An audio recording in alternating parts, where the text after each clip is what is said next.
stop. You don't stop. Never eat your pig, cause your pig is a cop. I got the rap patrol on the Gap Patrol. Ladies love me long time like Tupac Zone. Like roll, like dough, nitro, nitro. And if you don't know, now you know. You know I got soul.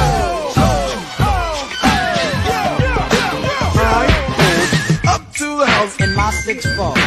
Oh snap! Guess what I saw? Standing on the front stoop, hanging out the window. Snoop Doggy Dogg and Dr. Dre is at the dope. I jumped off the rock and said, what's up? Designated driver, take the keys to my truck. Morning, I'm a cook, get nice, split the blunt up. Come on everybody, let's get Get the fuck up.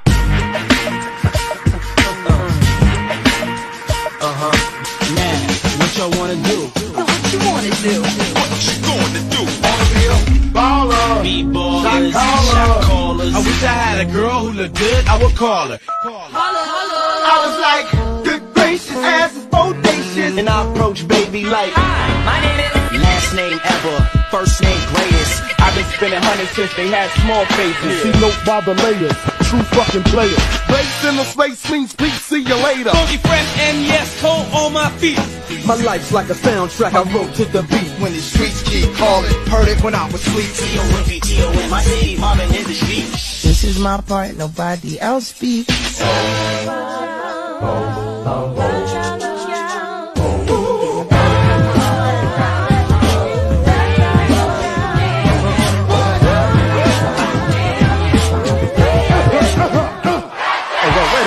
Stop this shit. Okay. First, let me hop out that chopper, sister, brother, son. Showstopper, flow proper, head knocker, beat scholar. Girl, I want a waller in the back of my I know you ain't a pimp, but pimp, remember what I taught you. Who am I? I'm the boss. I still represent with your house. I got a girl. Who shot Biggie Smalls? If we don't get them, they gon' get us all. Hey, you know how we ball. Right in the shiny car. I know we go for the law. We dodge them like fuck them all. Smoking hot, pouring up, keep it lead up in my cup. You leave no drink around me, believe your drink gon' get drunk up. Pumping hard like I wish you would. You the superstar, boy. Why you still up in the hood? We back. Back on the scene, crispy and clean. It was all a dream. It wasn't even close to Halloween. When the MCs came, tell about the name. Went solo on that ass, but it's still the same. Okay, first things first, I'll eat your brain. Eating whack rappers alive, shitting out chains. West side, when we rock, come equipped with game. Look, homie, I done came up and I ain't changed. Oh, yeah. Hold I up. don't mean to hold you up, but I got something to say. Come on. Give me the mic so I can take it away.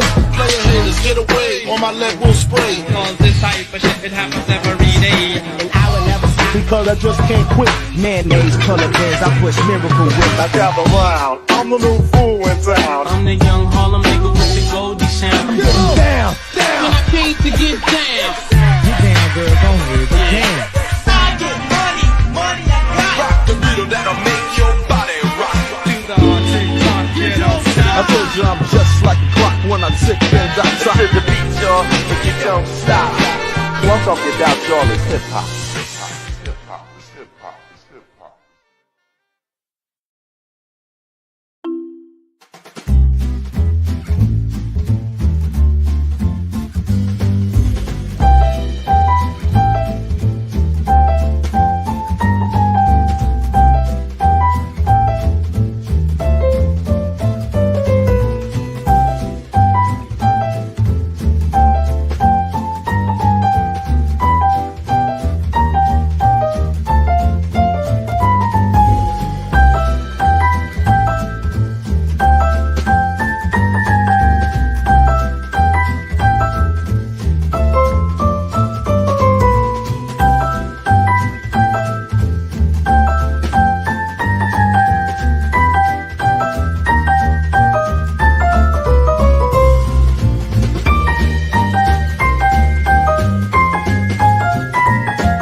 Popcorn World.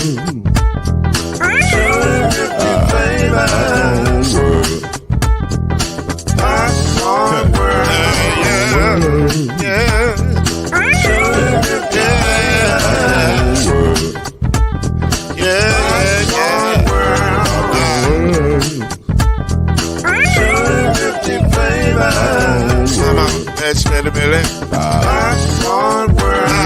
Can I make you move now? Yes, I can. So you can get this move in the back of a can. But to make it round the world, man, the holes in your hand. Popcorn World. 250 flavors gonna make you smile. 250 flavors gonna make you smile. 250 flavors gonna make you smile.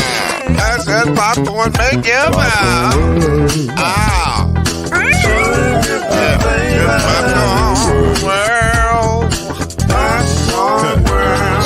Popcorn World. It's a popcorn world. It's a popcorn world. BetOnline remains your number one source for all your college basketball betting this season. Get analysis of every play, prop, and point at BetOnline. Hey, it's your man Lloyd Spence, and listen, you'll find the latest odds, bracket contests, team matchups, and game trends all at BetOnline. Updated odds for everything from live games to conference championships, right through the Final Four, which is going down this weekend, and the championship game. Listen, BetOnline is your college basketball headquarters this season. So head to the website today or use your mobile device to sign up and receive your 50% welcome bonus on your first deposit. Be sure to use our promo code BELIEVE, B-L-E-A-V, to receive your bonus. BetOnline.ag is where the game starts, and you can tell them the Noisemaker sent you.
Welcome to Talkin NOIZ, the daily podcast that brings you up to speed and keeps you informed about real issues affecting real people.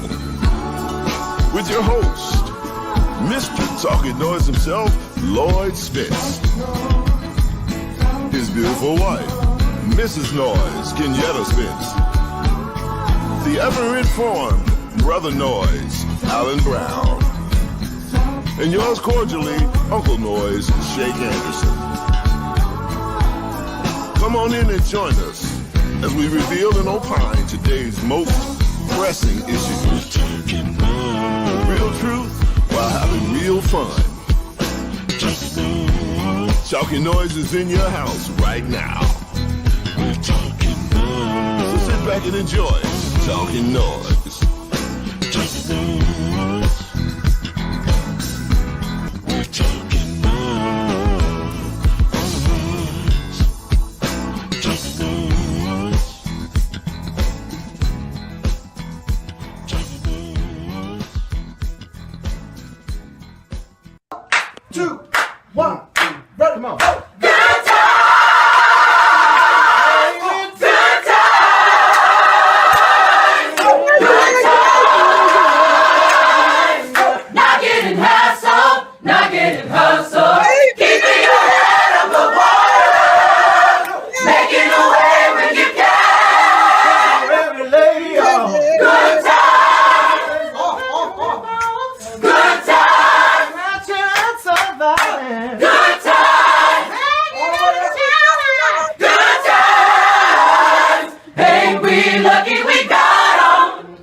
It's been a long time. We shouldn't have left you without some talking noise to step to. What's going on, good people? What's up with you? Your man Lloyd Spence. That's Al B over there. We geared up tonight. It's draft night. It's NBA playoff night. It's inform y'all of what's going on night. It's a lot of stuff going on tonight. So we decided to drop in for a minute and do a quick show. We will be back probably in some form or fashion here in the month of May. We'll keep you posted on what's going on and how things are unfolding. But until then, so be it. Actually, we'll be off all next week. First announcement of the night. We'll be off all next week. No shows next week. We'll be off. Well, I think there might be one. There might be one. Might be one. But only one next week. The rest of the shows are off next week, including Uncorked Wine. So if you're going to see Uncorked Wine, you better watch it tomorrow night when we pop up on the screens, giving y'all this. Finally, we're going to get into this new game we got. So y'all need to come through and check that out. That should be fun. So there. But other than that, we're going to be off. We ain't going to be her. You feel me? So there you go. Mama Noise is a little under the weather tonight. So we send love to Mama Noise to get better. She can't come on here and say, I'm well. She's not well. So there you go. Al B's in the building, though. What up with you, Al B? What up, fam? Yo, I see you got the Louisville hat on, man. Louisville Yes, going through a lot right now. Baseball season. Say what? I said Louisville What'd going you through a say? lot right now. In what sense?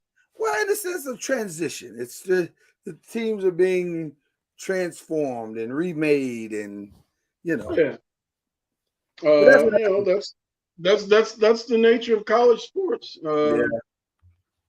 You had a subpar Louisville women's team.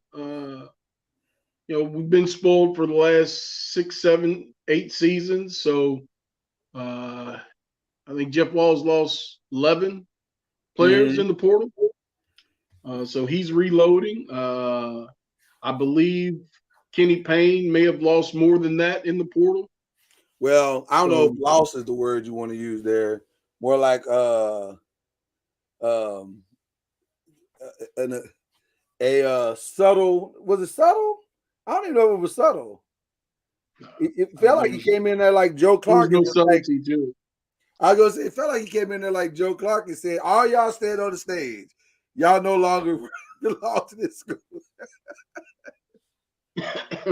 So we digress. I'm gonna disagree with you, Lloyd. There are no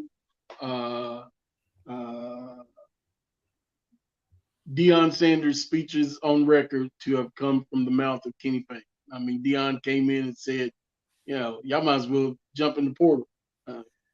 Kenny ain't said that shit. There are no recorded Kenny Payne speeches. I'm not saying we don't know if he did. We don't know if he didn't say. If the tree falls in the forest and no one's there to hear it, does it make a sound? Well, I'm just saying when a team goes, we only wins 4 games. You don't invite everybody back for one more round. So anyway, we digress. But shout out to the women, though. The women have done well. They've rebounded quite well. As a matter of fact, I dare say they're not going to miss a beat. We'll see. I think they're going to be all right. Fortunately for us, they get to go up to Toronto in July and see if they gel. So I think they're going to be all right. Now, what's interesting is that the rich got richer. I know this ain't a sports show, but we just talking sports real quick. The rich got richer in that Haley Van Lith decided to go to LSU. That was pretty. We're taking advantage. We're taking advantage of Mama Noise's absence. We are absolutely taking advantage of her. Yeah, that is very true. But yeah, that was wild. That was a wild thing to happen. But we digress. We listen. We're gonna be off all next week, so we're trying to give y'all a whole lot of stuff in a little amount of time. So there you go. We do have some breaking news as we in the realm of sports. Will Levis is no longer sitting in the green room. He is now headed to Tennessee. He is going to be a Tennessee. The Titans traded up to the second pick in the second round, the 33rd pick overall, and now he is a Tennessee Titan. Well, there you go. So, but that money he sent Mel Kiper on Cash App, he should ask for that back, because that did not work at all. That did not work at all. So, anyway, we got a lot to talk about, man. We want to run through the list relatively, because there's so much going on tonight. Like I said, it's the NBA playoffs, it's the NFL draft, it's that's going on. But also, man, there's a lot been going on in the week, and we'll start right at the top. Guess who's back? Back again. Biden's back. Tell a friend. President Joe Biden has decided that he is going to run again in 2024. He announced earlier this week his return to politics, as they say. Even though he never left, he's still the president. So, but that I would say, and Al, you correct me if I'm wrong, the announcement was not met with the excitement of 1,000 balloons in the air. It was more like, oh, yeah, great. That's great, Joe. Wow. Yeah. Wow. And wow, in some Joe, wow. And in some places, you are 1,000% correct. It was also met with a strong, oh, man, or why? So, I mean, that kind of prompted us into this conversation tonight, because we wanted to ask the question, like, he's running, but should he? Like, is he the right dude for the job? Like, I don't know. I am going to lead off with a resounding no. Wow. I simply believe that Joe Biden is lagging behind, for lack of a better phrase, lagging behind in what liberal Americans need. I don't know if it's because of his ancient, dare I say, politics, but something's not working. We thought that he would come in and we'd be better off since he took, Trump out, but we have not. I've not seen any benefits of Biden being in office. But you know what, Al? You bring up a great point. A great point. He technically took Trump out, but I don't know if he took Trump out as much as Trump was taken out. If you understand what I'm saying, he's starting to believe that political machine that said he's the only guy that can defeat Trump. I don't know if I believe that. Because I don't know. This is a very difficult circumstance for me, a question for me, because I don't necessarily love, with all due respect to the office and to the man in the office, I don't necessarily love President Biden. But I know I hate the other guy. So, given the two choices, I'm going to vote for President Biden. Right? Do you think that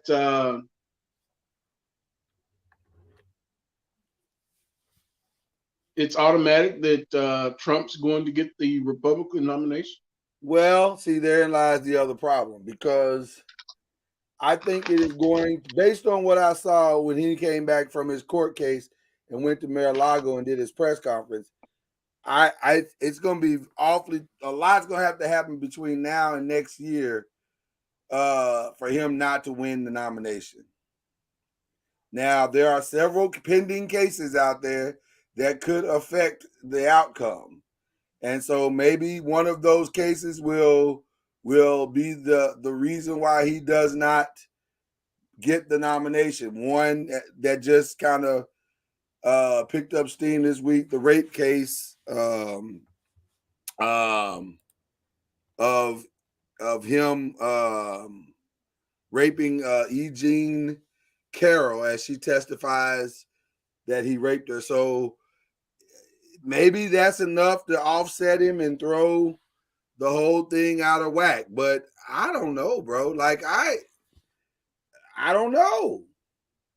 The Republican base seems to be in complete disarray right now.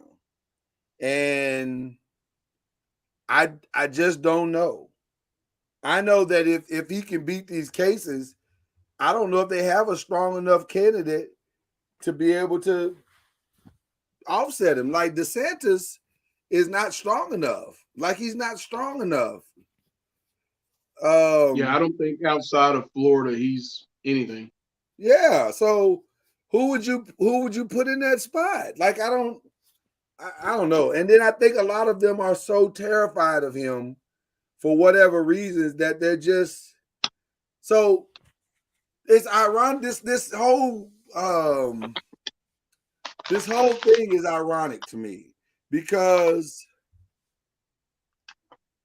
I'm not sure America likes either one of them as candidates. But we will vote Joe way before we'll vote Doe. You know what I mean? Like we don't want Trump at all. But right, I think but I think in the Democratic Party has a real problem in that they've got to introduce a candidate for 2028 that looks more like what America wants. And that really is, to me, what the 2024 election is all about. It's not just about electing Joe Biden for a second term.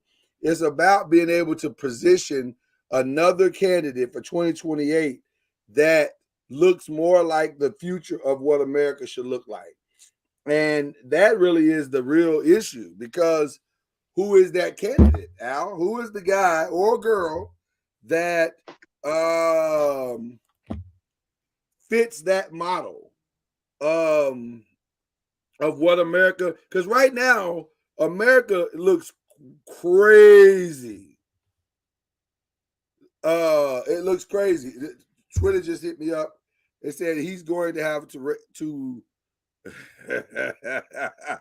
wow. Twitter said Donald Trump would have to rape an LGBT animal while teaching it critical race theory to not get the nomination. That's probably true, though. Like, the thing that it would take for him not to get the nomination might be so ridiculous.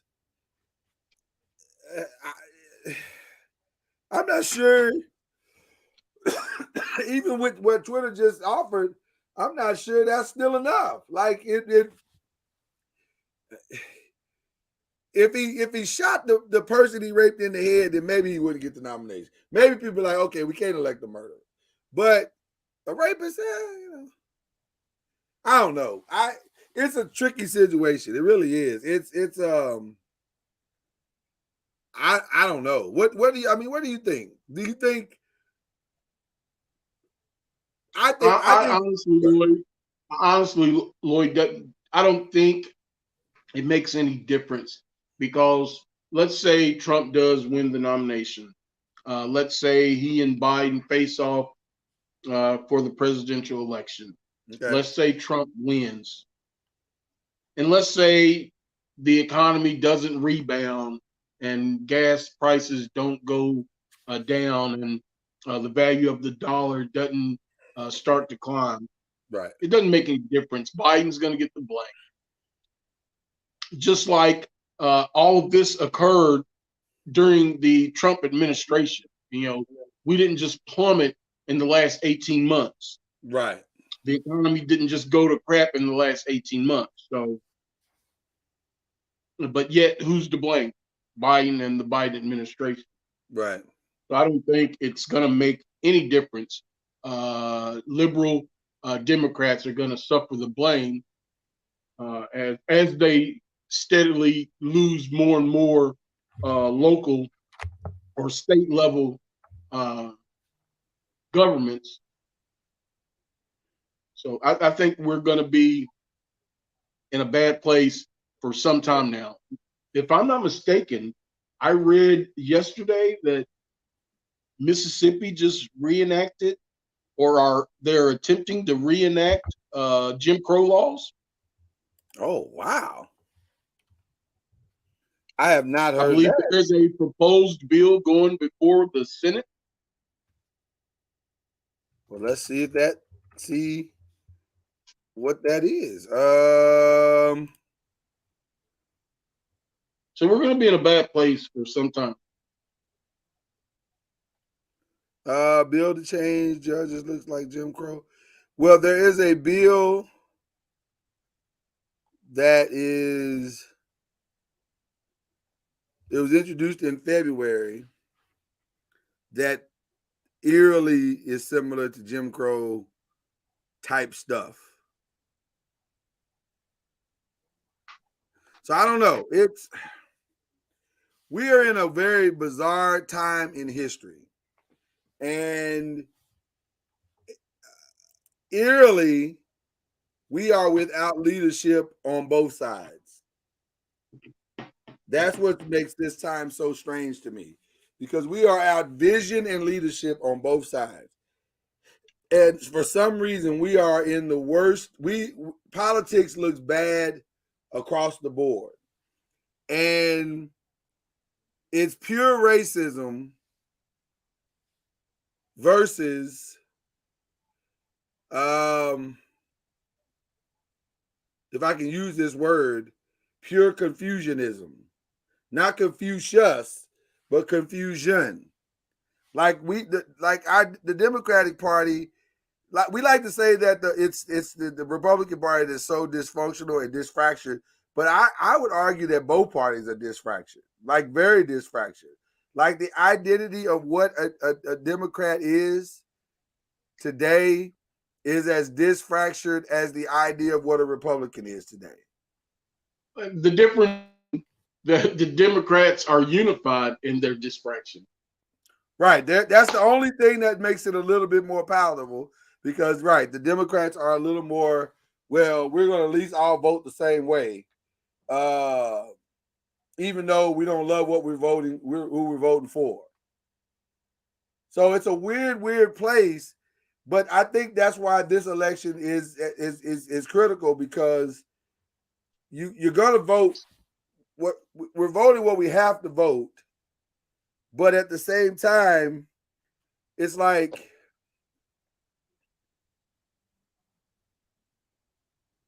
that's not what the future should look like. Like, Joe Biden is a 1994 candidate in 2023. No, I even go back even further. He's a 1987 candidate in 2023. Do you understand what I'm saying? Like, he doesn't really truly have clarity of and there's no disrespect to his wife, but it's just they don't understand the times that we're living in. And it's obvious they don't, because their approach is very retro. And I think if now here's what the irony is to me, Al. I think if a candidate rose up from the ashes of either party that could somehow generate excitement in the middle, I think that candidate could win. I think that candidate could win. And that candidate also lies in the valley where you find unicorns and fairy dust. I don't think so, Al. Because I do, because in this day and age, there is no middle. We are polarized. There is no middle ground. No, I don't disagree with the fact that we're polarized. I'm saying if a candidate somehow could speak to all of us, or speak to the people in the middle there. So let me give you an example of what I mean by what I'm saying. And Anthony Bruce said I'm making excuses. I'm not making excuses. I'm just trying to bring clarity. When Candace Owens is making sense, you know everything is out of whack. Or you know Armageddon is not far off. One of the two things, right? So it's like, because the reality is, and I hate to be controversial right from the start of the show, but it's the truth. The reality is, there are some. I'll give you a perfect example. A perfect example. I forget what state it was. I think it may have been Texas. Or maybe one of the northern states. But one of the states came up with the idea of, or the bill. They passed the bill that was saying, well, we're not going to allow trans men to run or to compete in any women's sports. Or trans women, I guess, is what they said. They're not going to allow trans women to compete in any women's sports. Well, listen, if people are being honest in the Democratic Party, there are not that many people in the Democratic Party that disagree with that. They're not offering solutions for fear of vilification, but they're not disagreeing with that law. You don't hear a lot of people saying, "Oh man, that law is an abomination to the LGBTQ." And I disagree, Lloyd, because here in the great state of Kentucky, our dear governor, whom I adore and am very fond of, because he seems to be one of the last truly compassionate politicians around, but he has threatened, promised to veto that bill if it should come across his desk from the state legislation in Kentucky. Really? Yes. Wow. So, but y'all haven't voted in on it yet. Y'all haven't had a chance to vote in on it yet. There are bills currently being negotiated, and of course they are trying to tag other stuff onto it. But it is discussion on the in the hallowed chambers in Frankfurt. I guess I'm saying I don't know if there are enough people in politics today who have the clarity of understanding of the times we live in that they can speak to people like they need to be spoken to today. And if a candidate were to rise up with that ability to speak to all of us and make us all think and to make us all be a little more tolerant of each other, I think that candidate could have a strong chance to win.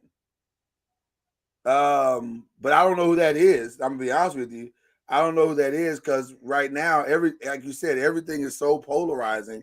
Everything is so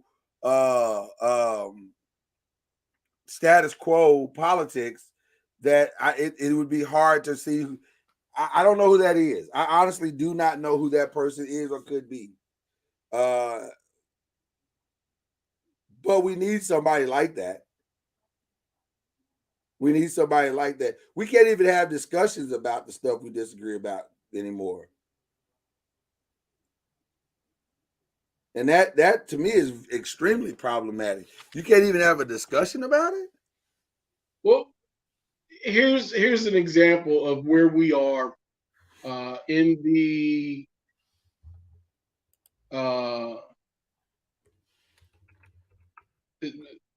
Judiciary Committee.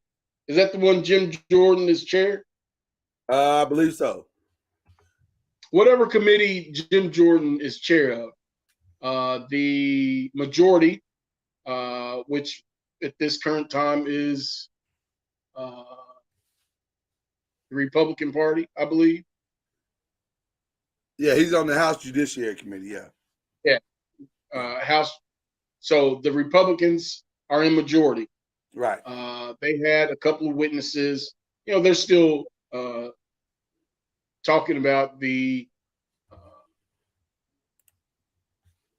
social media and their efforts to possibly like banning TikTok and all that stuff.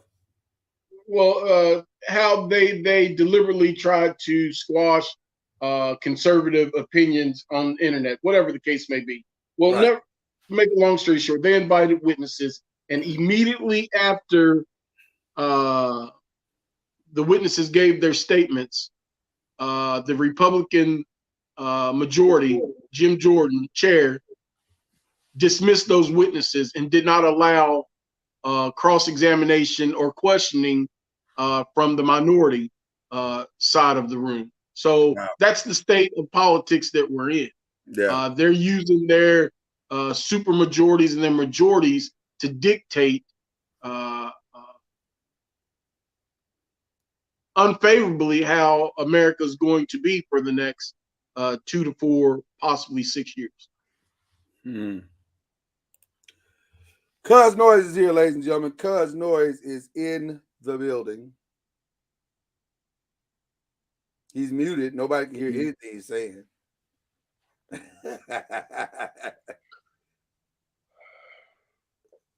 Al B, how's it going, sir? What's up, cuz? I counted a Good plum to see you, pleasing Doc. pleasure. I counted a plum pleasing pleasure to be in your presence on this here podcast. You counted a what? What'd you call it? Mutual. A plum pleasing pleasure? Is that what you said? Yeah. That is the most Mississippi thing you've ever said on this show. Goodness gracious. Plum pleasing pleasure. Don't say that 5 times fast. They know what, they don't tell what's gonna come out your mouth. Yeah. Oh my goodness. Well, we're talking, we opened up, we're talking whether or not we got the right man in place to run for 2024 out of the Democratic Party. There are questions, cuz. There are questions. Whether or not Joe is the right man is the question. Well, I don't know if that part's in question as much, because I think it's not even about, I don't think anybody thinks he's the right man as much as he's the guy, he's what we got. Right. I just think the question is, what does bringing him back mean? Well, that's not hard to figure out. Okay. All you have to do is look at the Supreme Court and what they did once they got basically a supermajority. Then look at the states that have supermajorities. If we foolish enough to allow them to get the White House, understand the Democrats are going to have to fight like hell to keep the Senate, then we get what we deserve. I mean, there's no other way to look at it. But if you think that the laws that our Supreme Court are stamping and allowing to take place in this country is good for the United States in 2023, then don't vote for Joe Biden. Well, but here's the challenge of what you're saying to me, and that's a great statement you just made. I agree with that statement. I'm intelligent. You are very intelligent. The problem is there's a little bit of wrong in what you're saying. Oh shit! Here we go. Because you're right in the sense of we're stuck in the vote that we have. But the problem is the vote is not helping us. Say it one more time. The vote is the equivalent of I'm bleeding, and the only thing I got to stop the bleeding is a sock. Now I really need bandages and some real true medicine and probably surgery, but I got a sock, and that will at least cut off the circulation and stop the bleeding. And so I just got to take what I got, and that's what it is. In other words, That's a horrible example. it's actually a really good example because example suck. It is a phenomenal example because the reality is Joe hasn't stopped states from killing critical race theory. Joe hadn't stopped states from putting in some of the most stringent abortion laws we've ever seen in this country. Joe hasn't stopped some of the curriculum being changed in these schools and books being banned, and none of that's helped. It hasn't helped in that regard. What are you from a state to state perspective? From a state to state perspective. Now, from a federal perspective, yes, but from a state perspective, there are people in states going, "Man, we feeling it over here."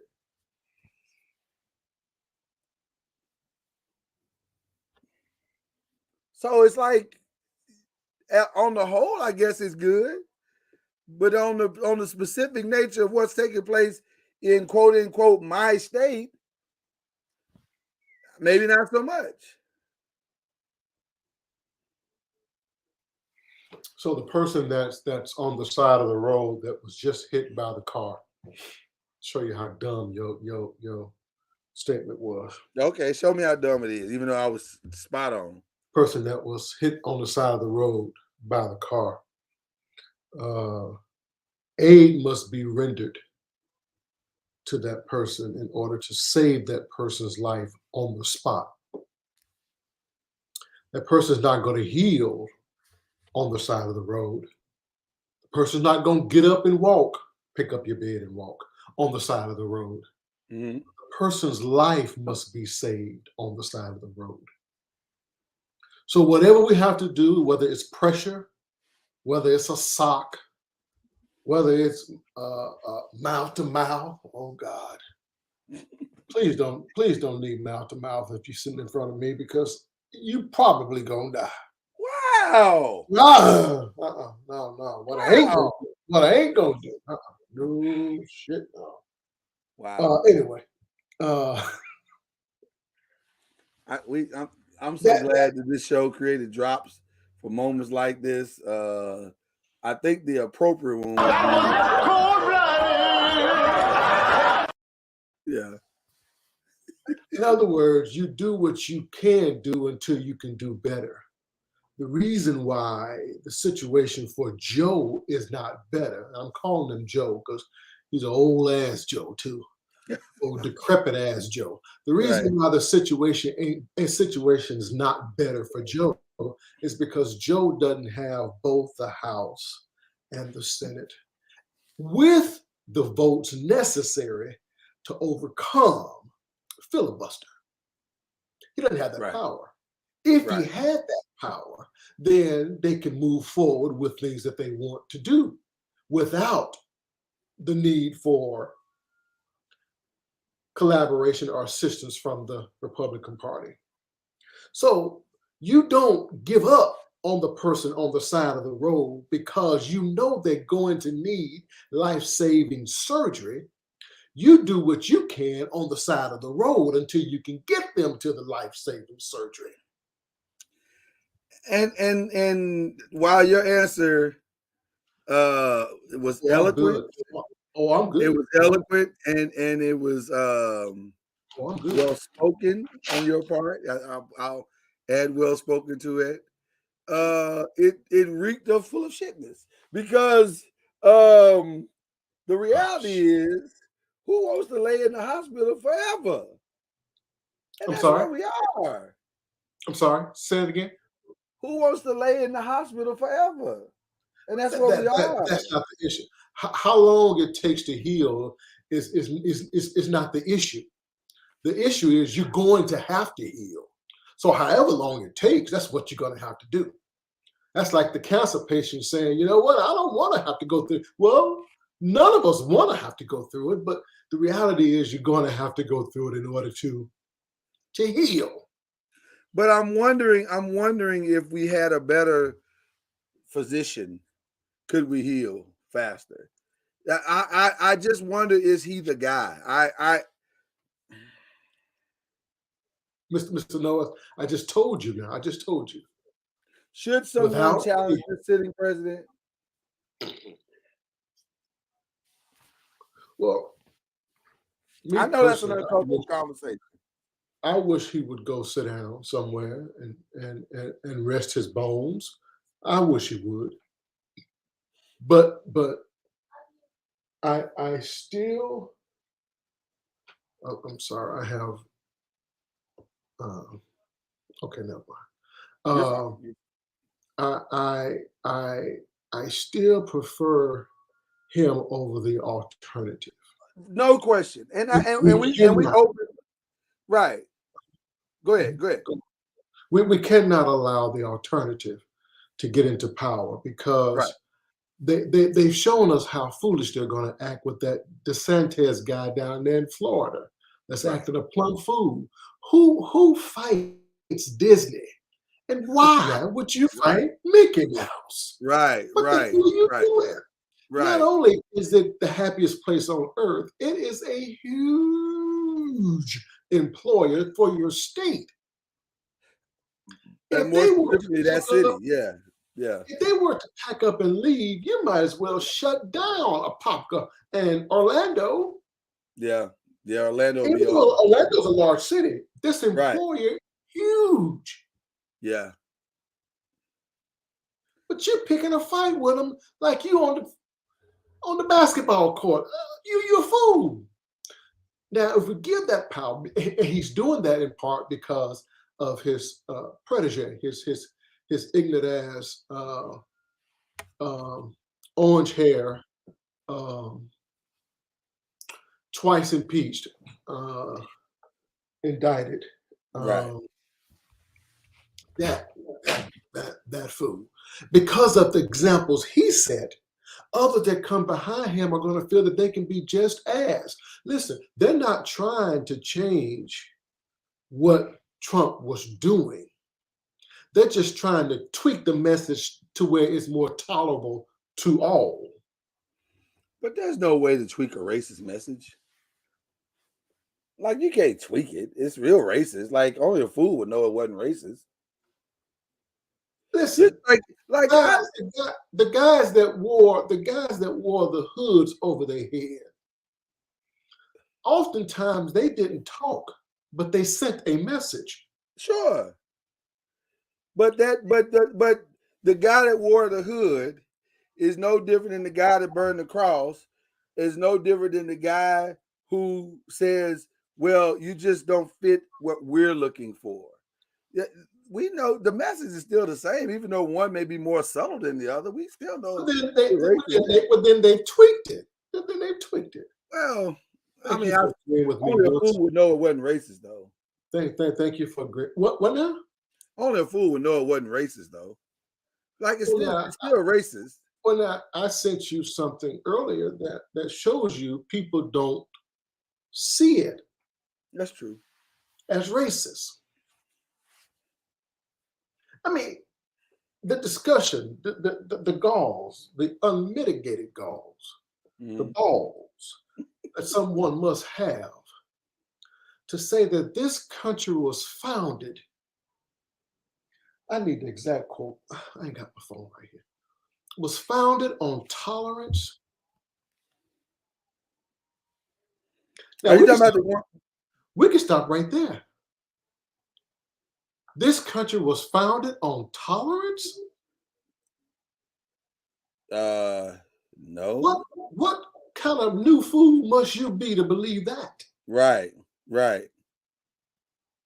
But she believed it and put it out there, and others did hearts and love and appreciation for what she was saying. This country was founded on acceptance of others and love and mutual respect. Mutual respect.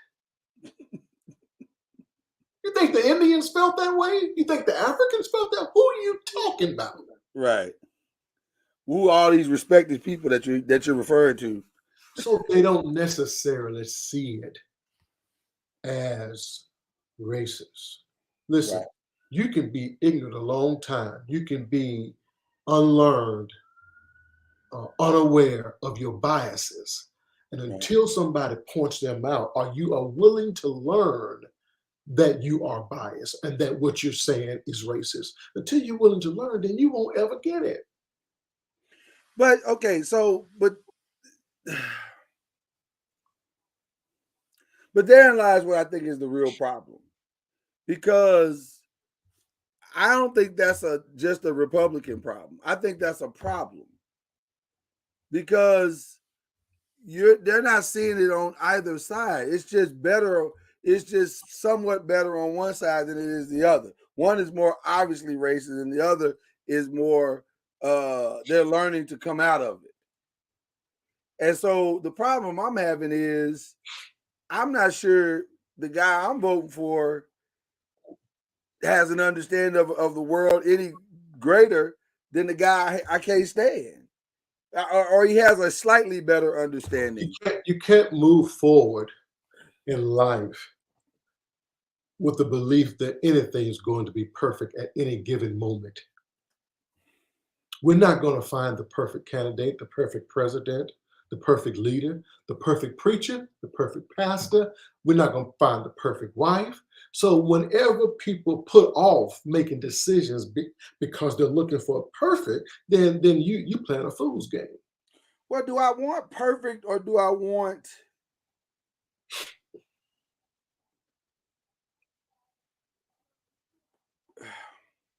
perfect? You're right. Perfect is far-fetched. I think that's a fool's dream. Mm-hmm. But I do want someone who understands. You know, I mentioned this earlier to Al. I'd love to get your opinion on it. I still think that a candidate can rise from the ashes that has clarity of thought of it all and can speak to the masses right in the center, and that candidate would draw considerable. He or she would make considerable noise, because right now we don't have that on either side. Either we have extreme left or extreme right, or too damn far right, or if we're being honest, too damn far left. Like we don't have anybody that has the ability to have grace, compassion, and understanding, and to be able to speak that into the fabric of our society, which is because of the way our society has shifted. That's really kind of what's needed. Someone who can speak to as many people as possible, not just a few. Listen, I think Joe is that. Oh, I think, oh, absolutely. I think he understands. I think he is compassionate. I think he cares. Now, the problem with Joe is he can't speak it because he's too damn old.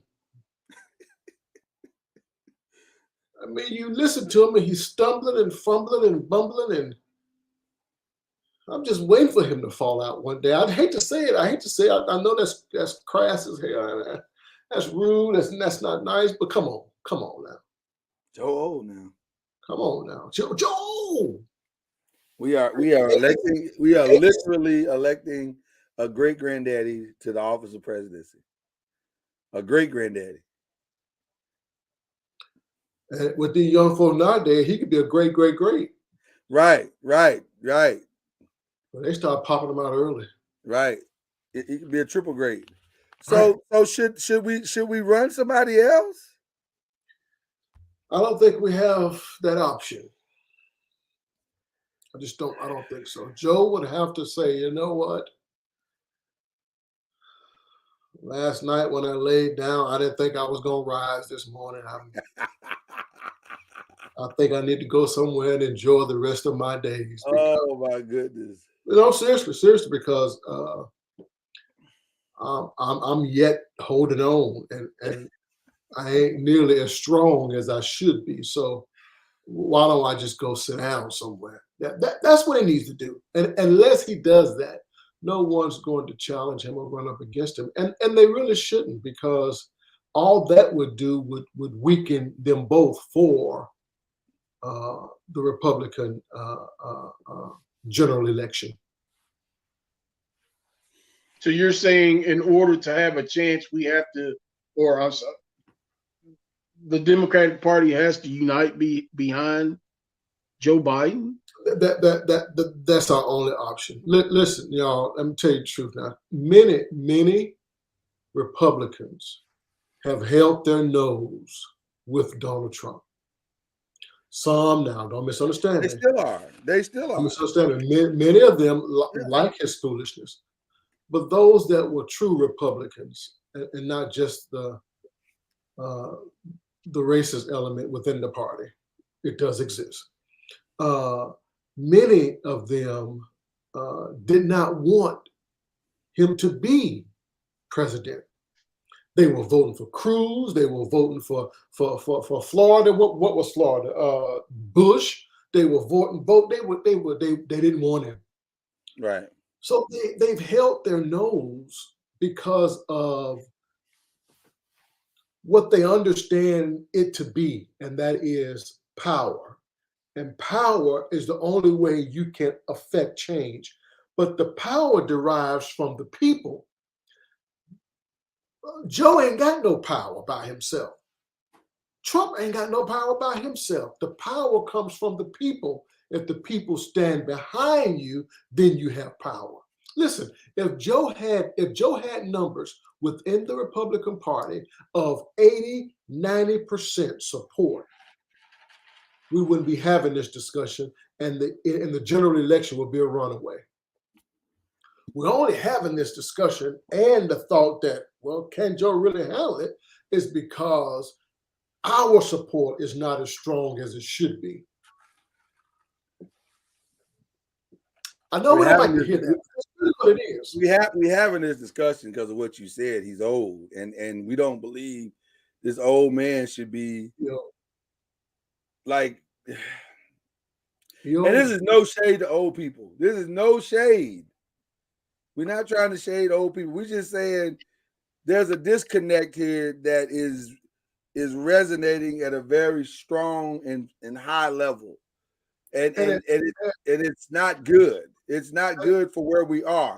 So I mentioned to you offline, and I'll say it again here publicly. I really believe the 2024 election is all about not just about who we elect, but who we set up for 2028. I think Joe has to put his arm around the next president simultaneously. And that doesn't mean that dude or that woman is necessarily his vice president. It's whoever it is. But we got to run somebody out there that looks presidential, but also looks like America. And I'm almost certain the next ticket won't look the same. It's going to look the same. What do you mean? You don't think Kamala's going to run with him? I don't think he'll choose Kamala as his running mate. What are you talking about? You think there's too much disconnect between the two of them. Whoa, hold on, because this is breaking. This is a hot take, breaking news. You're saying he's going to ditch Kamala for the second run? I do not think that it will be Biden-Harris 2024. Wow. Who do you think it'll be? I do not know, but he's going to have to come with a different approach because the approach he has now is not working. No, you're right. And I'm not saying anything, Jay. At least at this moment, I'm not saying anything about Kamala.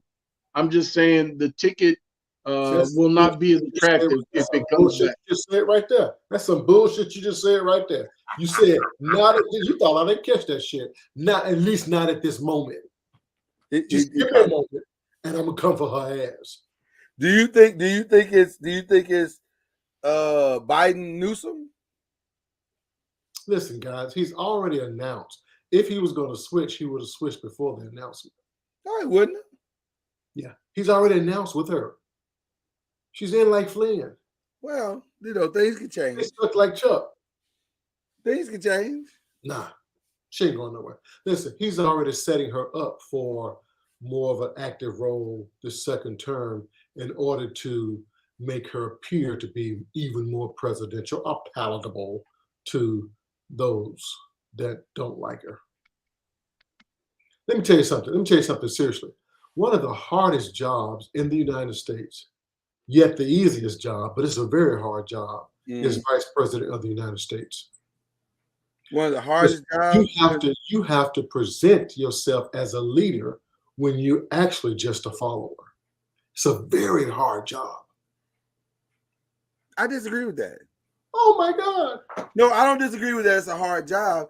I disagree with the approach that you're talking about. You're the number 2 person in the country.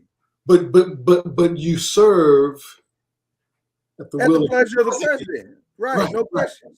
So remember Pence. Pence all but, except for the Constitution, at times he appeared like Trump's bitch. Well, that's because he was, though. Anytime you can tell your president your vice president, he acting like a pussy. Anytime you can do that, then obviously. Okay, but that's a terrible example, because if you go back through the example of all the last 3 Republican presidents, they all treated their vice presidents that way. No, I don't think Dan Quayle was not looked at very strongly. Bitch. Yeah. Right. And neither was guy? Bush. Bush Jr. Bush had the shooter. Yeah, his guy was soft cupcakey too. What was his name? Cheney. Cheney, yeah. They all put soft cupcakey. Tricky Dick Cheney. Tricky Dick Cheney, yeah. Yeah. So it's hard to look. Maybe that's just a Republican thing. They just it's hard to look presidential when you are vice president. But Clinton did a good job with his guy. Well, and Obama did a good job with his guy. That's because Al Gore had the gift of gab. He was a good attack dog. Right. And you can say the same thing about Biden. Biden was good as Obama's. I thought Biden gave Obama some credibility. I was going to say Biden may have been the strongest VP we've seen in a long time. Right, to others. Right. Yeah. So, but the bottom line is, guys, it's still difficult. It's a difficult role to play. It is. I don't disagree with that. I just think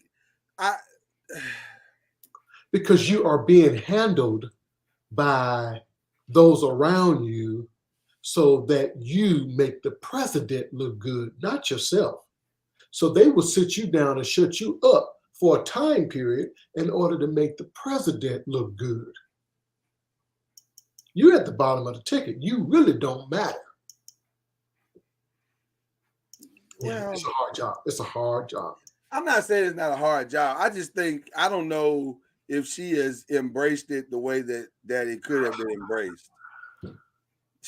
Now come on now. You can't call it. You're not gonna sit here and call what she's done perfection. It's not. She is the first woman to be. Stop saying that shit. So what? That ain't got nothing to do with what she's done. Hold on. That has nothing to do with what she's done. Yes, it does. Yes, it does. No, it doesn't. No, it doesn't. Do you only ride that train for so long? Then after a while, do you know why? Do you know why Obama wasn't as powerful as he could have been? The greatest orator that we've had as president, probably in history. I mean, this guy was. I mean, this guy could explain E-I-E-I-O to anybody willing to listen. I mean, he was good. Yet he didn't have the power.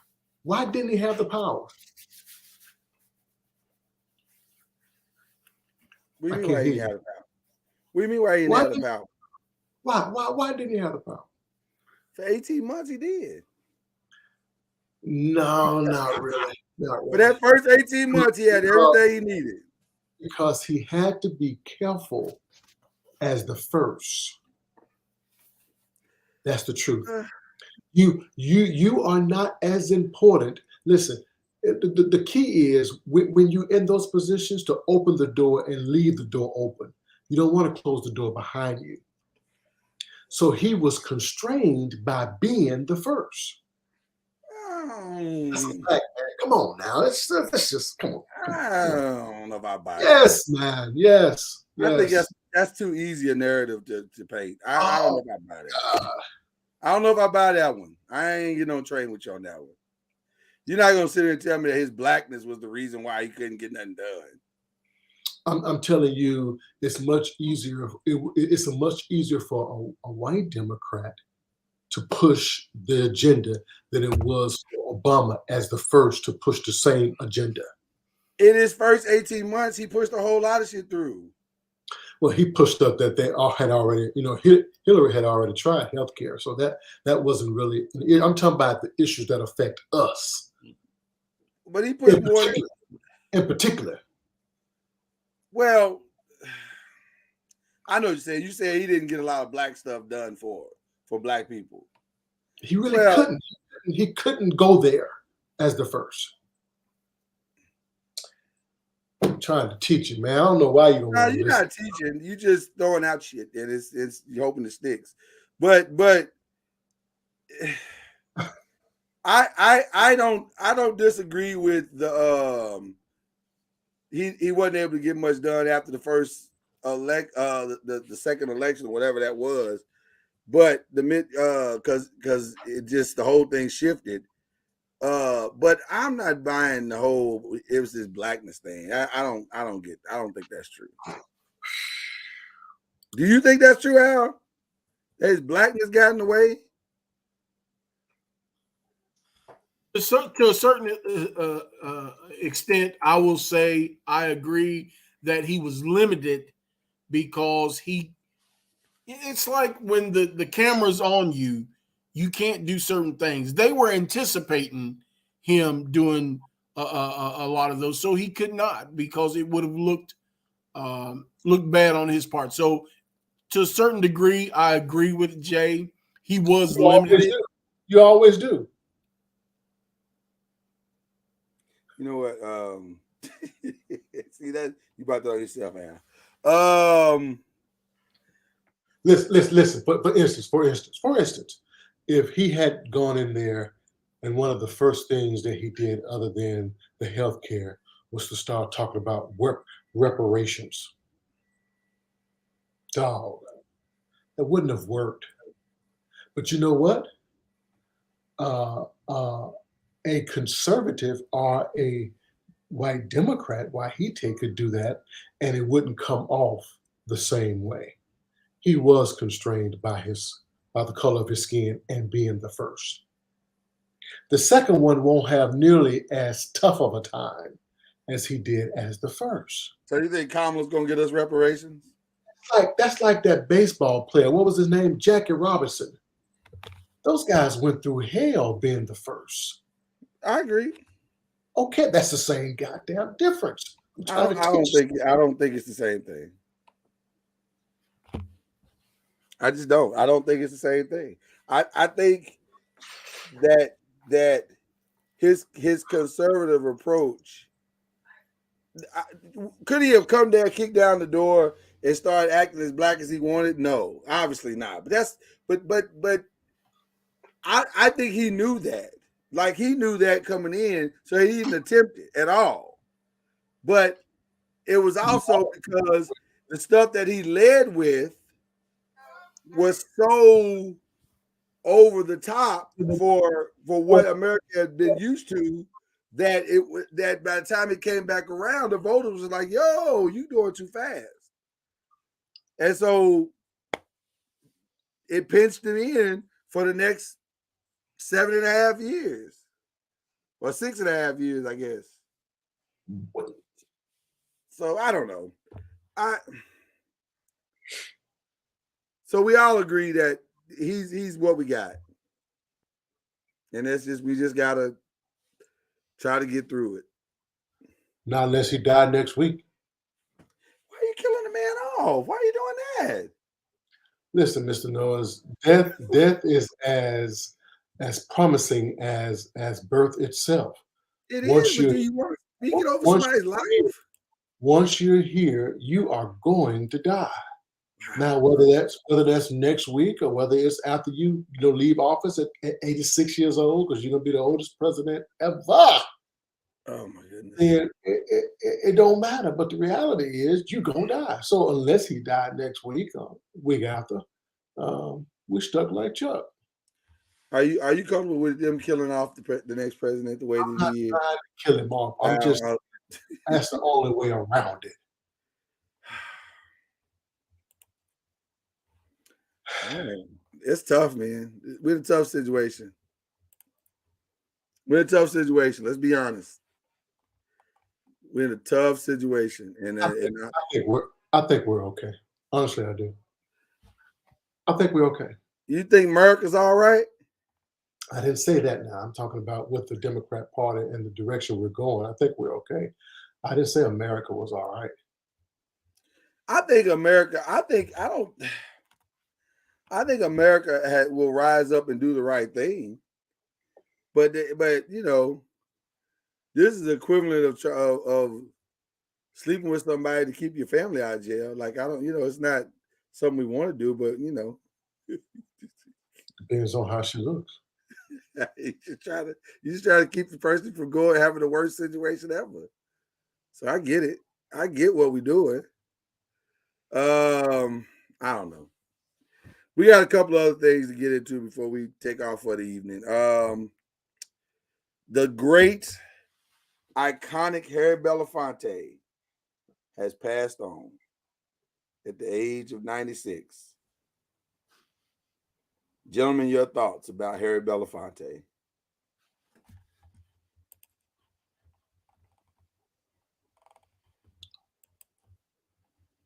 Listen, I don't believe there was a more impactful entertainer. It's amazing how some have always said that they wanted us to shut up and do what they were paying us to do, whether that was to sing, to tap dance, to throw the football, to catch the football, to shoot the basket. Just shut up and do what you're supposed to do. Right. This guy is a prime example of just how foolish that is. He had talent as a singer. He has talent as an actor. Charisma to boot. But he was also an activist and understood the plight of people and never stopped fighting for the advancement of colored people. Right. I believe even to his last film. His last film was The Black Klansman, I believe, with John David Washington. And he was even in that film dropping nuggets. Like you're talking about a life dedicated to Black people and the Black experience. Right. I mean, he's an icon. I mean, it's hard not to use that word, for everybody, but you can use it for Harry Belafonte. I mean, you go from marching with King to kissing the first white woman he did it all. Well, now, I have some issues with that, but why are you mad at him for kissing the white woman? That was what they asked him to do. Kiss this white woman. He gave her a nice, juicy, light-skinned and red-boned kiss.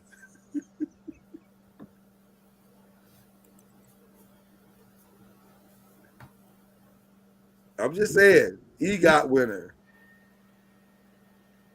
He did his thing, man. He really did. He really did. Yeah, he did his thing. So You often see individuals who master something and do well in other categories. You know what I mean? Other areas. Harry Belafonte, in my opinion, mastered everything he touched. yeah, Uh, he was not only iconic in uh, entertainment, but as Jay said, he was iconic as an activist. I would dare say, you know what? I'm not going to dare say, I am going to say, I think he was even greater uh, to civil rights than Martin Luther King. Because not only did he fight for the fair treatment of people in this country, but he fought for the fair treatment of people around the world. yeah, It was internationally. essential in the ending of apartheid. Uh, I believe he is credited with raising almost $100 million for the We Are the World Foundation. So, Harry Belafonte was a great man in many, many, many different arenas. I agree. Well, the world is going to miss him tremendously. He was that dude. He was that dude. The world lost. Yeah, but it was time for him to go, man. I mean, my God. I was trying to kill folk off. What is wrong with you? The man was 96 years old. So if he wants to stay another 96, what's wrong with that? Listen, as my fellow podcasters and my friends, indeed, if I live to be past 80 and I'm cranking up towards 90, y'all need to say, hey. I ain't saying shit. I'm gonna roll your ass in front of that camera and listen to you say shit hell. That's right. I know for a fact that Negro didn't want to be here this long, so we need to figure something out. Oh my goodness. Well, in depending on who you ask, another icon passed away Don't as well. you dare! Don't you dare! Some people think he's an icon. Don't you dare! Some people think that the great Jerry Springer is an icon. He was. Not deserving of being in the same. Not deserving of being in the same conversation. I agree with that. That is true. But he did have a chant named after him. People wasn't going Harry. They were going Jerry. I'm just saying. Oh. So, what were your memories of Jerry Springer be?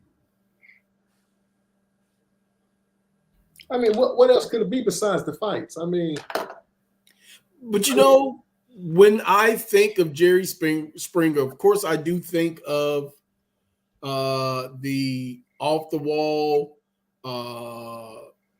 controversial show, but I immediately go to, but this guy was the mayor of Cincinnati. He was the mayor of Cincinnati. Isn't that wild? Yeah. The thing that disappointed me most about Jerry Springer is to find out later how much that show was just really just a bunch of actors.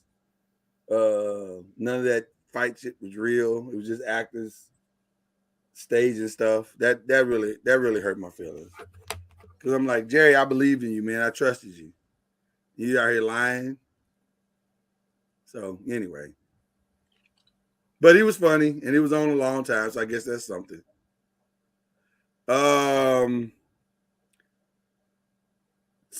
Somebody else died, y'all. Carolyn Dunham. Some people saying, who the hell is Carolyn Dunham? Well, she was the what you just said. Wahite woman who was responsible for Emmett Till's death. She just died just this week. I gotta be honest with you. I thought she was already dead. I'm gonna be honest. I thought she'd been dead for a little while. I If thought I'm she not died mistaken, wasn't it last year that it was discovered she was somewhere here in Kentucky? Right. hanging out with her peeps. Right, hanging out, hiding out. But she has officially died. And so there will never be justice for Emmett Till. And all that his family went through. There'll never be justice for the Till family. That wasn't justice for Emmett Till. That was justice for all of us. Well, there'll be justice for any of us in regards to her case. Because what they did was they didn't just affect that family. They put fear in little black boys all over this nation that were scared to even look at, to talk to a white woman.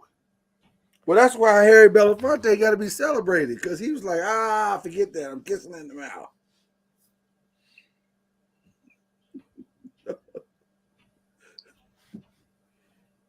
I'm kidding. I'm trying to bring a little levity to the conversation. But you're right. It did do a lot of psychological damage to black men in the community. And I say the Till family because they fought so hard as recently as 2021 to get that case reopened, and they never were able to do it. It just never happened. Some asshole on here told me to go lay down. No, well, I don't know if he told you to lay down. Did he tell you to lay down? What did he tell you? Let me pull this comment up. I guess he was talking about if you were in the 80s. He was saying go lay down. Well, you sound like some of them defenders of Trump right now. Every time he says something, they try to explain what he was trying to explain to you, so you know. Said, go lay down, Jay. And that's what the man said. No, it goes back to, look at the timestamp. That's what I'm saying, Jay. That was back when we was talking about something totally different, bro. Has Trump damaged you so much that you have to reference him at every turn? Listen. The history books will tell us the true story. That man had a profound impact on our politics moving forward for a very long time. Well, I'm not saying that's not true, Jay. Who that? Huh? Who that? You know that old twice impeached lying ass indicted. You know what I'm talking about. Soon to be twice elected.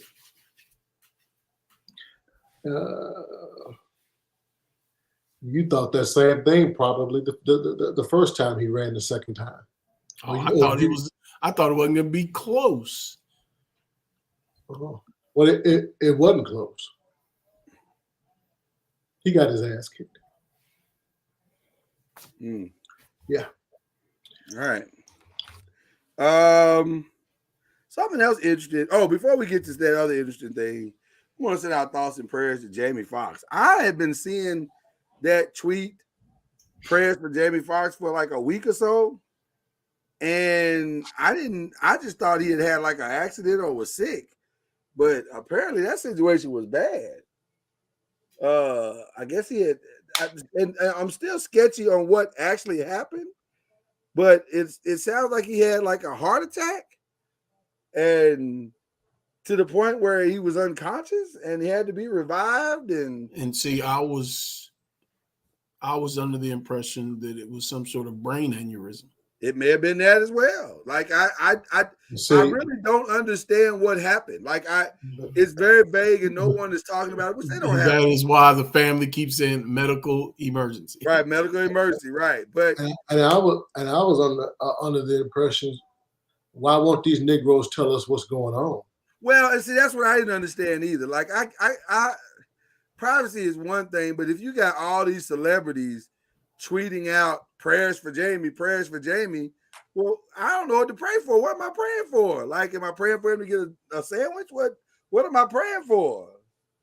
Tell me what's going on so I can actually pray. I mean, this ain't gonna sound right, but I'm gonna say it anyway, and I apologize in advance. Okay, fair enough. Medical emergencies happen. And if we live long enough, it'll happen to all of us. Mm-hmm. The only way he should be embarrassed, or the family should be embarrassed or ashamed, is as if he was fucking a dog and got stuck. I mean, I don't know why that had to be the example. I don't know how what happened there. My point is, I know it didn't sound right, and You have an actual point to go with that? and I apologize. Listen. The way you help people is you put out. This man is 55 years old. You put out, hey, he had a stroke. Now, what does that mean? All you Negroes walking around 55, 54 years old, 60 years old, whatever, y'all need to be more aware. He looked healthy. We thought he was healthy. But listen, it can happen to any of us. Just be aware. Get yourself checked, man. Mm-hmm. But instead of doing that, they keep telling us he had a what? Put it out. Help people. Well, I don't disagree with what you're saying. I wish I could, but I can't. I think I disagree. I think I agree. Because I don't know what medical emergency is. I'm so confused by that whole comment. I don't know. I don't know what that's supposed to be. But anyway. And whatever it is, it's not going to stay a secret forever. It's not going to stay a secret. No, it's not. It's going to come out. And a lot of it may already be out. Like I said, it may already be out. Yeah. But the family could have released a statement. Hey guys, don't. If you feel something, if you think something, get yourself checked. Right. This is where he was. This is what he was experiencing. Yeah. Unless it's drug related, unless it's Well, and and see, now you just said something. The circumstance by which his medical emergency has emerged might be the reason why they're not saying anything, because they don't want people to dig into the reason as to why this happened. So that may be it. That may be the reason why they're not saying much of anything. So, and it could be, and I get that, but we got to understand we're all in this boat together, man. We got to start helping to inform one another. Right. Speaking of being informed, we will not be informed anymore by Tucker Carlson or Don Lemon. That shit is over. Both them niggas is out. Within hours of one another. Within hours of each other. They were both. It was almost like Fox had a meeting in a parking garage with CNN and said, we'll fire one, you fire one. They was like, cool. Next thing you know, Tucker's out. Hour later, Don is out. And Don said, I had no idea, which I don't know how you didn't know. I don't know how you didn't have an idea.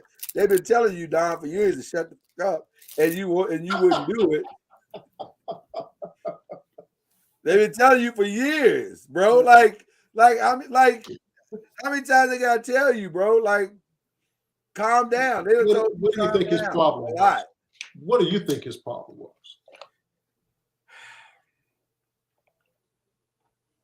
I think they actually both had the same problem in that they thought they could say anything, like anything. And I think there is a lot, as crazy and as polarizing as our world is, there are still lines. And I think, Go ahead. No, I was just gonna say the frequency by which they cross those lines, when it starts to affect the bottom line, that's a problem. That's a problem. And I would say that the problem with both of them, they spoke from their emotion and they were unwilling to step in line. Yes. Like when Fox wanted to reel Tucker in a little bit. No. He won't do it. Same thing with CNN. Yeah, we understand your LGBTQ plus agenda, but we need you to reel it in a little bit. Yeah, and he wouldn't do it. I'm a rep for my people. Well, you and your people can go on and start your own thing. Your ass is gone now. And by the way, you have to be careful running a show. This is the problem with Elon Musk and Twitter, but you have to be careful running a show that is in part based on opinions. right. And then ask them to not give their honest opinion. It's tough. It's tough. But the fact is that the both of them wanted us to believe their opinion was fact. Well, but I don't even know if it's the opinion that got them fired. I think it's the aggression that got them fired. Like, people don't mind your opinion if your opinion is measured. But when you speak your opinion to the point where it has so much aggression that it creates tension and animosity, that's a bridge too far. But Mr. Noise, you are correct. But personalities sell. No, it does. But you can't. Your personality can't usurp. Your personality can't usurp balanced journalism, and I think Tucker Carlson and Don Lemon both represented a line of journalism that may be a bridge too far, because it's okay to comment about the story. And I've been saying this for years. It is okay to comment about the story. It is not okay to become the story. And oftentimes Tucker Carlson and Don Lemon became the story. But Mr. Noise, they knew who Don Lemon was for 17 years. He did what he did, but yet they gave him a brand new show in the morning time. No, I don't listen. I don't disagree with what you're saying, but I'm saying they don't I don't think they ever minded his opinion. I don't think they knew his opinion would be strong. They knew it may be, like Al said, littered in somewhat of an agenda. And they would, to some point, to some measure, they were okay with that. But when you cross the line to where you're always becoming the story, and you're taking it past an opinion on a state, like Stephen A. Smith walks a very fine line. And sometimes he crosses that line. But he walks a very fine line, because it's like he becomes the story sometimes. And you're like, bro, we didn't come here for you. We came here to hear your opinion about what the story was. But there again, the character, the personality sells.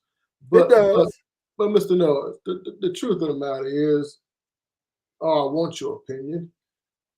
Did that white girl get him fired? Oh, wow.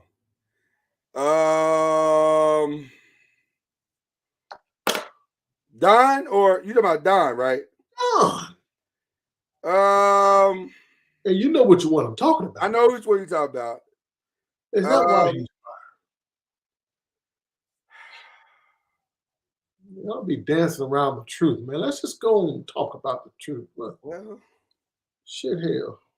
It didn't help his case. It didn't help his case. Let's be clear. It did not help his case. That rubbing, that friction. Yeah. That was the start of the downfall. Yeah.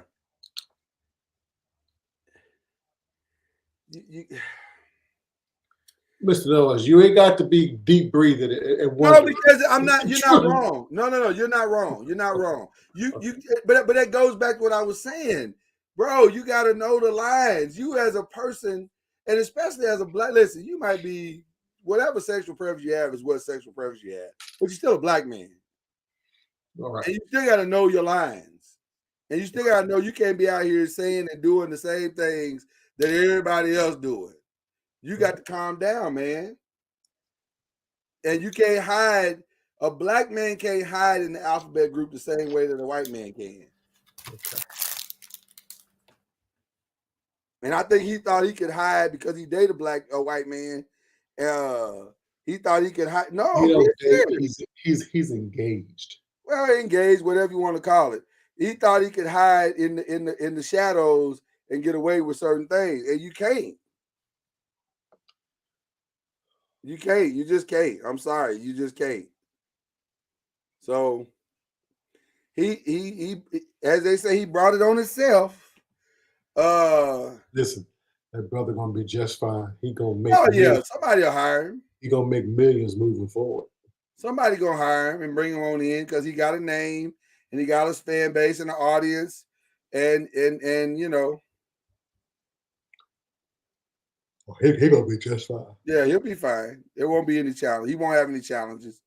But it was interesting to see him come to an abrupt end, much like Tucker did. Little Tuck. Now, part of Tucker's problem was Fox got to pay out all that money. They got to pay out a lot of money, so they like we got to cut the fat too. So I don't see how they're going to keep the same structure moving forward because they're about to lose a whole lot more money. Yeah, they're going to have to make a lot of changes. I don't know how they're going to keep it going because people are going to be scared to come on the show and keep talking because once they sue, they're going to sue Giuliani. They're going to sue that pillar guy. They're going to sue that woman that was standing up next to Giuliani while his makeup was running. I mean, while his hair, his weave was running. That woman, the lawyer, I can't think of her name. But anyway, they're going to come for these people, and they're going to get paid. Wasn't her name Conway? No, it was Kellyanne. Kellyanne, yeah. No, Kellyanne was the one that was married to the chubster. Okay. The lawyer Conway. Now, does that political machine move as fluid without Fox? Ooh, good question. You mean the Republican Party? Yeah. I think culturally it shifts tremendously. Because where do they go? Who holds the banner at that point? Listen, you guys all jacked up. How are we jacked up? I'll admit I am. I come to you for guidance. Everybody don't have Twitter. Oh, great, Swami. Soup sandwich. Listen. The power base for the Republican Party is talk radio. It's not television. Fox gets there. Fox 100%. Fox, huh? I disagree with that 100%. Oh my God. This ain't 1995. Dude, you need to come on into 2023. No, you need to come on 2023. If you think radio is the deciding factor for...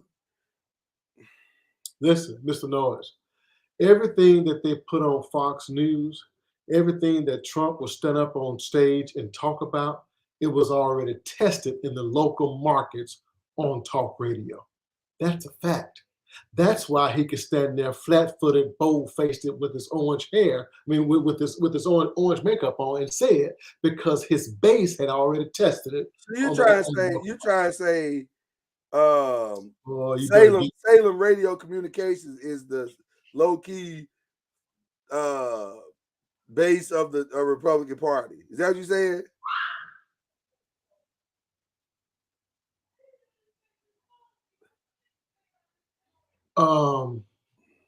Mr. Noiz, do you know who Rush Limbaugh was? I do. You do know Rush Limbaugh had more followers and listeners than Fox News. Is he still alive? No. Okay. He never went on Fox because Fox would have been a step down for him. But my point is, he ain't alive. That's not how they disseminate news anymore. Mr. Noiz. Talk radio is not how they do it anymore. Mr. Noiz, go to your AM station, your AM dial. Oh my God. The fact that you even said AM lets me know how old you are.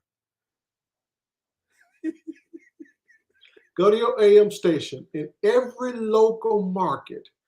there is conservative talk radio from morning to night. I You agree get with 3 you. hours, 3 hours each one of them. Some of them get 2 hours, but most of them get 3 hours.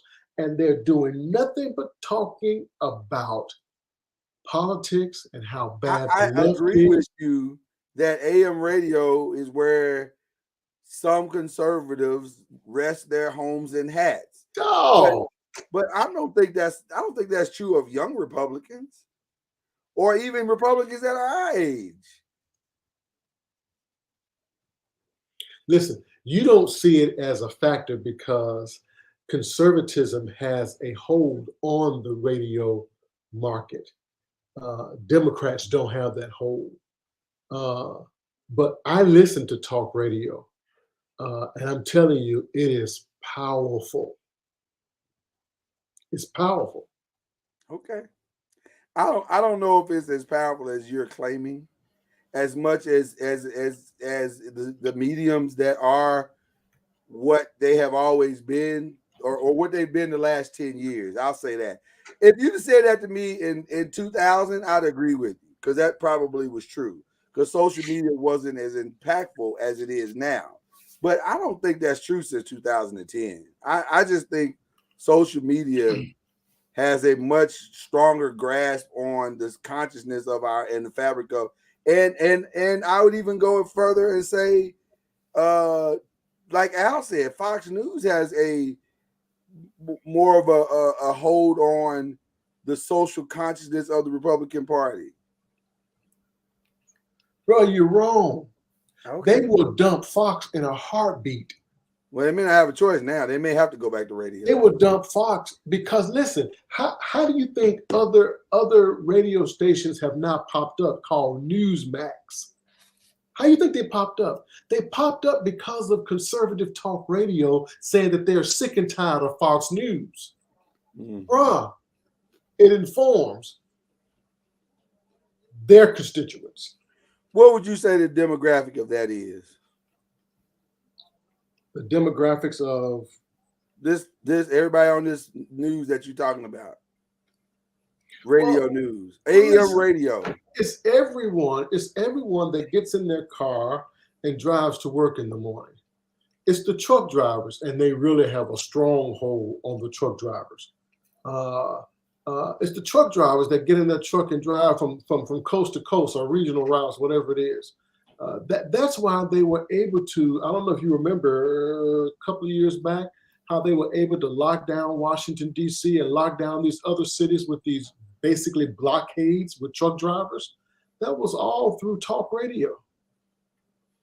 Okay. You don't remember that happening? I do remember. I'm just saying to you, There wasn't Fox.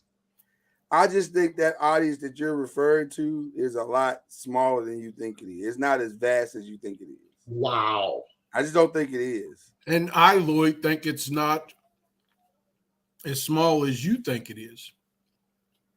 Because talk radio is now a mashup with talk radio and video, and they're calling them podcasts. I see what you're saying. So when you see, look how many podcasts are not video related podcasts. They're just audio. So now if you're expanding into that, now we got another conversation. That's a different conversation to me. I agree with you. I can agree with that. Because I do think the podcast expansion, I just don't think it's that many people listening to AM radio like you talking about, Jay. I'm not 100% sure that many people that can get AM radio. Yeah, they just call it Rush Limbaugh station on their XM. Right, that's satellite. different. Yeah. So yeah, I go with that. So anyway, I mean, listen. Bottom line is, Tucker Carlson's podcast will be out, and so will Don Lemons before the year. If either one of them are smart, they don't go with nobody. They don't need nobody. If either one of them are smart, they team up and become a juggernaut. My God, can you imagine what that would look like together? What's Shannon and what's the guy? Oh, Shannon and Skip. Yeah. Yep. They could do that easy and destroy and just kill the market. It'd be the most watched show on TV. You bet your ass call-ins would be, those lines would be tied up 24/7, 365. Yeah, I agree, 100%. All right. Listen, we have a fun night set up for y'all tomorrow, so I hope y'all come through. We're gonna play a brand new game, Clipology. It should be fun. So come through and hang out with us tomorrow, and then we're off next week. With the exception of one show, I think the 5 might be going Wednesday. But other than that, we're off next week. Unless something really, really major happens, we're off next week. And then we'll be back after the week after, whatever. But I hope you guys have enjoyed yourselves tonight. Us coming through, hanging out with you. I just want to say this real quick. We got to take advantage of the fact that Mama Noise is not here. How are the Eagles doing this? Like, how are they pulling this off? Like, they keep getting like they got better. Like, how did they get better? Yesterday's draft was very frustrating. Because they got better. They actually got better. They got half of Georgia's defense on their team. Yeah, they wasn't but a step away. Okay, I'm sorry. I had to get that out of my system. Were y'all happy with who y'all got? I am. First round? I never heard of him. The Cowboys needed to tighten that hole up so that those ends can fly. He's a big boy. I know that. Yeah, he's good. He's good. Big boy. He's good. And that was needed. That's really all you really care about in the draft. Just get what you need, you know. Right. If you can, hopefully it fills the need. The flash is not as important than versus filling the need. Right. Yeah.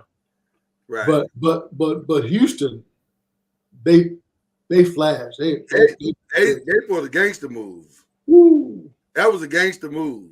I got to give them Houston all the credit. They decided to take the best offensive player and the best defensive player in the draft. Why not? I mean, I guess if it ain't tricking if you got it. So Well, they got 2 and 3, didn't they? 1 and 2. Was it 1 and 2?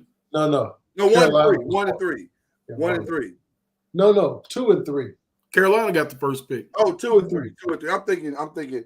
Yeah, and they may have gotten the best quarterback in the draft. We don't know. We'll find out. Yeah. Titans got him, right? Will Levis. Titans didn't. Can I just say, I just was not surprised that he dropped. I'm sorry, I was not. Can I just say, as a Louisville fan who despises Kentucky, I was. It gave you great pleasure. It gave you great pleasure.